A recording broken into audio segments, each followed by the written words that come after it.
Hello, this is Edward Lambert with another video about the six element model for acupuncture. This video is going to be about the ancient seed of life symbol and six elements. You can see the symbol down below, which is basically six circles around one circle.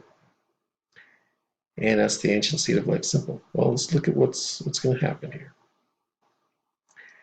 Let's start by looking at the seed of life symbol in reference to the Kabbalah.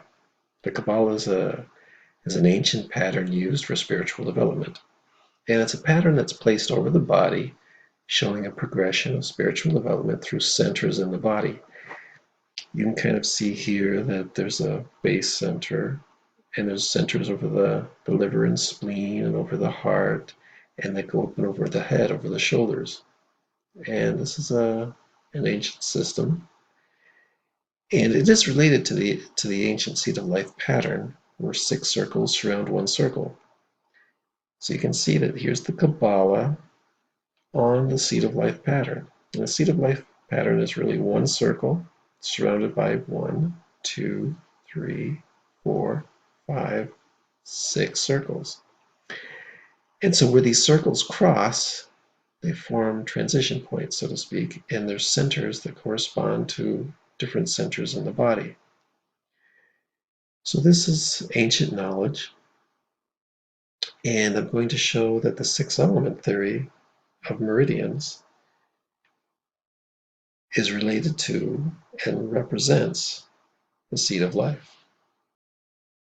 So first we see the 12 meridians on the spherical meridian flow in 3 dimensions. So this is part of six element theory, where the 12 meridians have relationships in a spherical orientation. And so here you actually see an icosahedron in a spherical orientation, and these little points here at the vertices represent meridians. Now this white dot is at the center, and you can see that there's a six-pointed star in the center.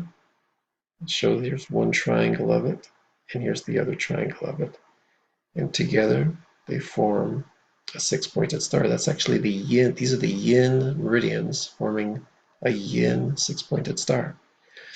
And then you have this outer six-pointed star made up of 2 triangles like this, and that becomes the yang six-pointed star surrounding the smaller yin six-pointed star. And so the spherical matrix is actually the seed of life in 3 dimensions, and this is what I'm going to show. So now we join the spherical meridian flow with the seed of life. So from the previous slide, you can see that you still have these orientations of the spherical meridian flow. But now I've superimposed the seed of life pattern of these 7 circles over that pattern.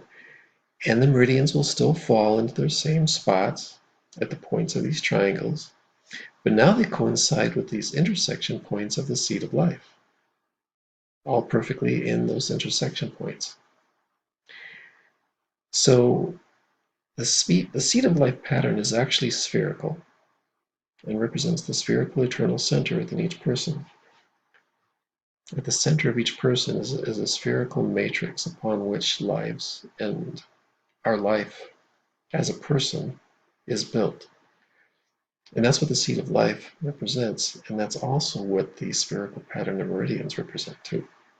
So I'm combining these 2 concepts, these 2 ways of looking at the core of life in one pattern. Now we'll identify the meridians on the seed of life. Here we have the seed of life pattern with the meridians placed on the different intersection points. So we start with the wood yang, which is the gallbladder. And we come over here to the wood yin, which is the liver. Fire yang down here, which is the small intestine.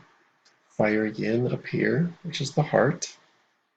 And then the earth yang over here, which is the stomach. Earth yin, spleen. Metal yang, large intestine. Metal yin over here, lung meridian. Water yang, the bladder meridian. And water yin, the kidney meridian. Seed yang is the sanjiao, and the seed yin is the pericardium meridian. And you'll find that all the yin meridians are on this inner circle, and all the yang meridians are on this outer circle. And that's part of the symmetry, that's part of the structure of the seed of life pattern. So now that we have the meridians on the seed of life pattern, I'm going to connect the adjacent meridians on the spherical flow with these red lines. So these are actually meridians that are adjacent to each other on this spherical flow. Now there's not a line between some meridians because they're on opposite sides of the sphere. For example, right here you'll see the spleen and the pericardium. There's no line there because they're actually on different sides of the circle. The spleen is on the front side and the pericardium is on the back side. So they're not adjacent on the surface of the sphere, so there's no line connecting them. And so once again, you can see that there's an inner six-pointed star of yin, it's easier to see now, and an outer six-pointed star of yang, right here. See that outer, it's easier to see now. Now I've put these red lines with arrows, and the arrows show the meridian development through the meridian theory of how meridians relate. Like for example here, the small intestine will go to the large intestine.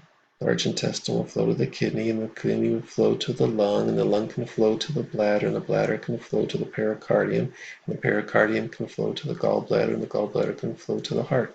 So you have these pathways that go in and around at the surface of the spherical structure, the spherical matrix, at the center of our being, which manages and controls the expression of life.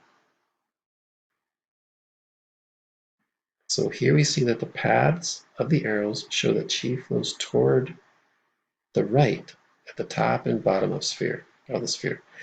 For example, here's the bladder meridian. You'll see that the chi flows in from here through these two arrows, and the chi flows outward to the right. And same thing down here at the small intestine. The chi will flow down into the small intestine and out to the right. And then the chi flows toward the left through the center of the spherical flow. It's basically the chi has to flow back through the heart and the kidney. And you'll see that the chi flows into the kidney and then off to the left. And here for the heart, the chi will flow into the heart from the right and then start flowing off to the left. So you'll see that at the top, the chi flows to the right. At the bottom, you'll see that the chi flows to the right. And then there's some patterns over here. And eventually the chi has to flow back through the heart and the kidney to the left, flows through some patterns over here that spread out back to the bladder into the small intestine, and then the chi flows back over here to the right, and then flows through the yin pattern here in the center, and flows back out through the yang.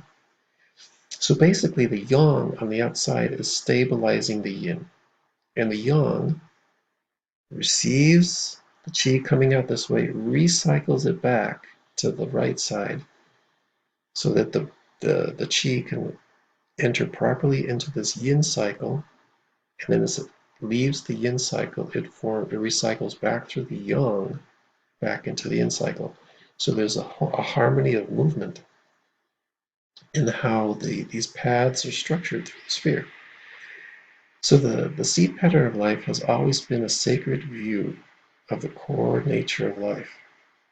And these spherical meridian relationships of the six element theory are representing this perfectly. Now here you have the seed of life pattern with the meridian relationships on it. And you can just look at this and contemplate the ultimate harmony of thoughts and emotions.